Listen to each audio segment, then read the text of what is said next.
So our first story here is around Google Workspace. So Yaro saw this on the agenda for today, and he thinks it's going to be very boring to talk about. But there's a reason I want to talk about this. So I used G Suite. So Google Workspace used to be G Suite. They rebranded to Google Workspace maybe a year ago or so. Okay. And so G Suite allows you to have a business email address, right? So for example, I have, matt@webfriendly.com. Originally that was a G Suite email address. So if you want to have like an email address attached to your domain name, that's what you're going to need. Do you use G Suite, Yaro? I did very briefly, but honestly, we just use normal Google now. We never needed, we use aliases on our domain name, so I can still have Yaro@yaro.blog, but it goes to a shared Gmail without the G Suite part of it. So. Oh, so your email is at Gmail?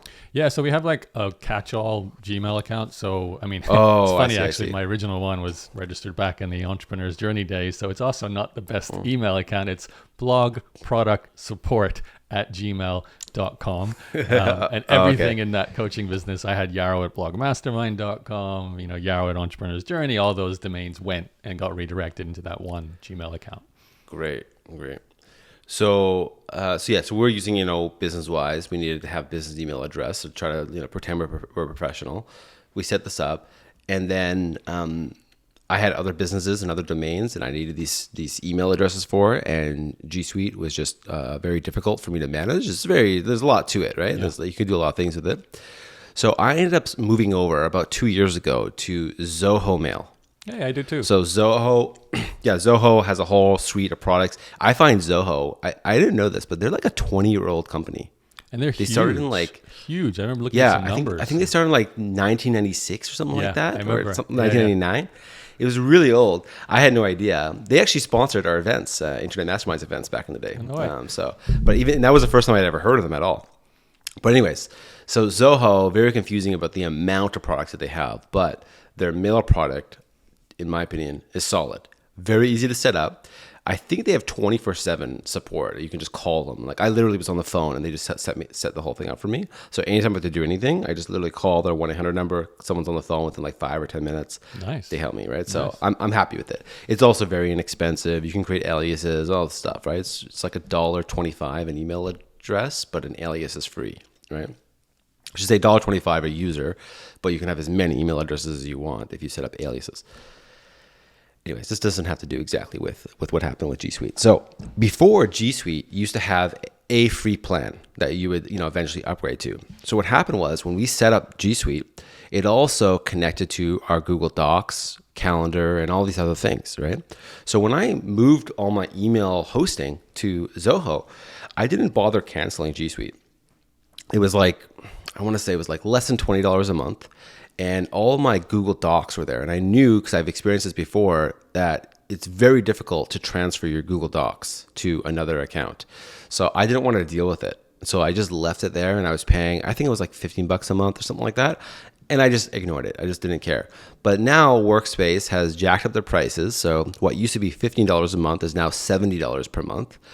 And I started noticing these bills coming in for $70, and I was like, well, okay, wait, now this is going to be close to $1,000 a year. And I was like, I'm not using anything except for I didn't want to go through the headache of transferring all my Google Docs. But now it's $1,000. I'm like, okay, I'll spend a couple hours. I'll figure this out, right? So I did this over the weekend. This is last Sunday.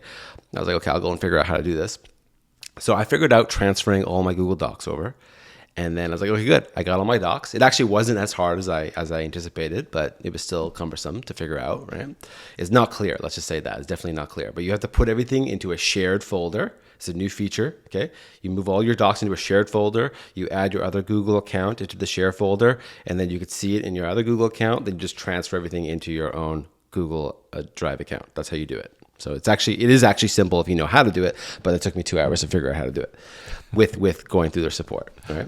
So then I canceled this Google Workspace, and then all of a sudden, I think the next day, I realized that I can't access Google Drive at all from my Google. I can't create a new I can't create a new Google Drive account. So usually Google Drive is free if you have a Google account, right?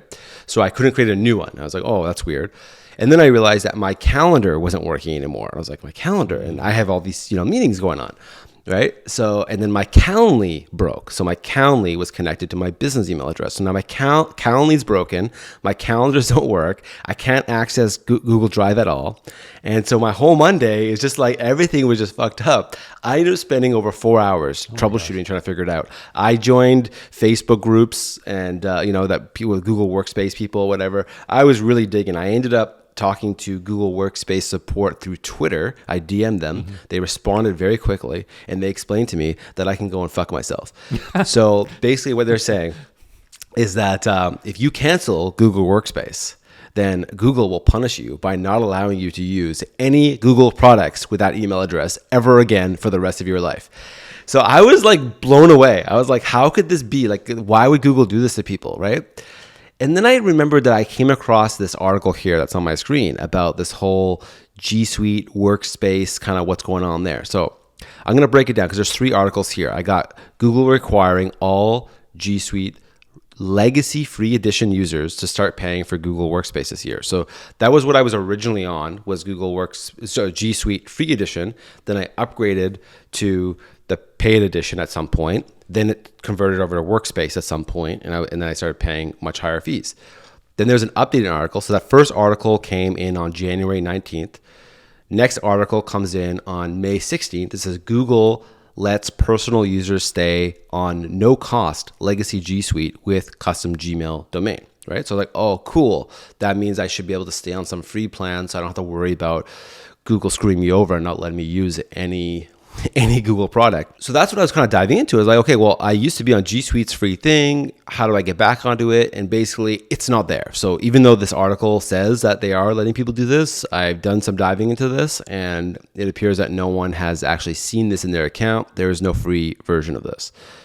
So, Matt, is there like an army of angry people like yourself? I feel like you need to join this tribe and just vent for a little while. There is. That's why when I first saw this article, I didn't get it. But people are pissed. People are saying that because anyone who had previously set up G Suite under the pretense that it was free to have a business email address with it, all of a sudden now Google is saying you got to pay up, and it's no longer like it used to be like, $15 a month. It's now $70 per month to do this, which is actually a lot compared to $1.25 at Zoho, right? Yeah, I mean, I'm not surprised that this happened. Let's face it, it makes a lot of sense from a business standpoint. You get people locked in, then you jack up the price, and then it's too hard to leave, as you're experiencing, right? So but I mean, that's different from when they have Google Drive. They give you 20 gigs for free or something like that. And I pay like $1.25 for 100, I think, on my. Me too. Yeah. I pay for Google Drive. Same with iCloud got me. It was free at first. Now I pay, I don't know what I pay, $5-10 a month for iCloud, right? Which that's fair. Right? Like if you're using it a lot, people should pay. That's fine. I don't care about them also increasing their prices. I don't care about that. It's like whatever, right? That's their own prerogative. But the way that they made it so it's like it used to be a free offer and now it's like not free. And then if you cancel it, they just completely screw you over. Like I can't even use calendar, like my calendar. Like that was that's why I started getting into this, because my calendar broke. Is there right? a petition that you've got set up for everyone to sign to complain or something like that? This video is the petition, because I'm hoping that people are going to see this. This video will go viral, and then Sergey Brim's going to call me up and personally apologize. That's the intention here. I'm not going to count any chickens on that happening, but I wish you the best of luck. I know what it's like to be angry and have a vendetta at one of the big players in the market. Yaro. Well, the thing is that this news is being covered. I mean, I found this here on 9to5google.com, right? Okay. So they've been covering this because people are like, hey, what do you mean? Now I don't have a business email address anymore, right? So what I think Google should have done is so I want to back up here. So I found out, I thought I was being punished because I was a previous customer. Had I not been a previous customer, I could be setting up a Google account with any email address. You could set up a Google account even if you don't have you don't need to set up a Gmail address. When you set up a Gmail address, it creates a Google account, right? Mm-hmm. But you can create a Google account with any email address, right? So my understanding now, because before I thought they were specifically punishing past customers of G Suite or Workspace, right? That's why I was like, what? I'm like, how could they do that? So now I understand what happened.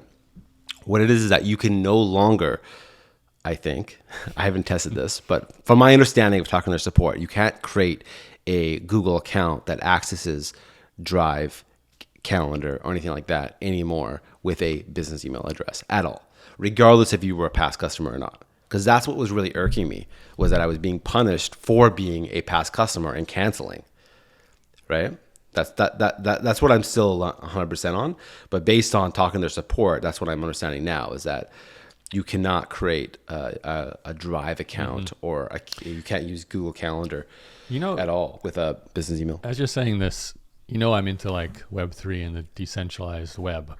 And you're making me think how and this already exists, but it's not commonplace yet, is to have a decentralized identity. Like you said, you've got a Google account to access all the Google tools. You've got a Zoho account to access all the Zoho tools. And you got whatever, TikTok, Right. Facebook, etc. And if we're heading to a Web3 world, you've got a Web3 identity, which is then your access to any kind of app. And be agnostic. You won't have to be with Google or Facebook. You can choose to be, but you keep your identity. And I kind of like the potential for that, like what you're talking about. Your calendar data, your email data would potentially exist in a centralized or blockchain. When I say centralized, not a decentralized way, but on a blockchain that is not owned by one company. And then you could just transfer between different tools. So you wouldn't have this issue where one company controls what you do. They change prices. But that's going to be a hard change to make, because everyone right now has a Google account and a Facebook account and a Twitter account. Yeah, I'm not an expert at calendars, and I hate dealing with calendar syncing. It's like one of the things. Like, Yeah, me too. it used to be email hosting used to be like my big pet peeve, and I got that figured out now because I've dealt with this so much. Calendar syncing, I hate it. So because what happens in the past, I've actually lost deals over this, where I had a prospect. We were talking about having a call together. Then he had sent me a Google Calendar invite to a meeting with all the executives. Like, he was like ready to hire me. Wow. But he sent it to an old email address I don't even use anymore, right? So then I didn't even know the meeting was happening. And then I get a message from him, in the morning of the meeting. He's like, "Hey, where are you?" I'm like, "What do you mean?" And he's like, "Hey, we have this meeting scheduled." I'm like, "What meeting?" And then later on, I had to prove to him. I'm like, "You sent it to this email address. I don't even have access to it." Like, I showed him all the screenshots, but I think he was kind of mad at me. He never rescheduled. But I've also had other clients that in the past, they just know to schedule a calendar invite. This is the email address that I use on my Calendly. They're aware of the email address. So they'll just send me the invite that way, right? So how do people now, like, what's an alternative way for people to send me a calendar invite if not through Google Calendar? Does Google have a monopoly on the calendar? Not necessarily. Like, not everyone uses Google's calendar. Like, there's some people actually use, I'm looking at now, the Mac OS calendar, the Zoho calendar. No, I use iCal. No, I use iCal, right? So I'm just saying, how do I make it so somebody can just send? Because if other people are using Google Calendar, most people do, Yeah. and they want to just send me an invite from their calendar. You know how I send you an invite on the calendar, Yeah, right? it goes to my So how Gmail. does one do that? Yeah. I mean, so how's that work? I don't now? know. Like, we use Calendly for all of our scheduling. Like, for my company in particular, Inbox Done, we manage scheduling for clients as well. So this is obviously a big thing that we have to get right. And I think there's no solution really right now. It's all about, so what happened to you shouldn't happen, because someone should also be verifying, hey, did you get the booking? You just want to make sure you're going to be there. Do you need anything for that event? Right. Like, your assistant might follow up with that sort of thing. Because I hate it too. I so often will look for or miss an event because it wasn't in the calendar, and then you go back and you see there's some emails and you're like, but why didn't it actually go into the calendar?